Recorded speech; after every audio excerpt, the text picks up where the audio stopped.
Sa Manila ako ay nananabik. Mabaliw-baliw ako sa kanyang mga halik.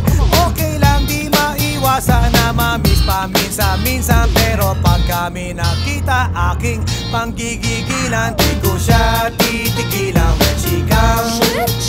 Di ko siya titigilan when she comes.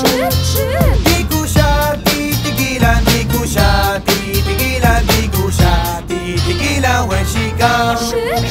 Ay ganda ng aming samahan at walang nanlalamig.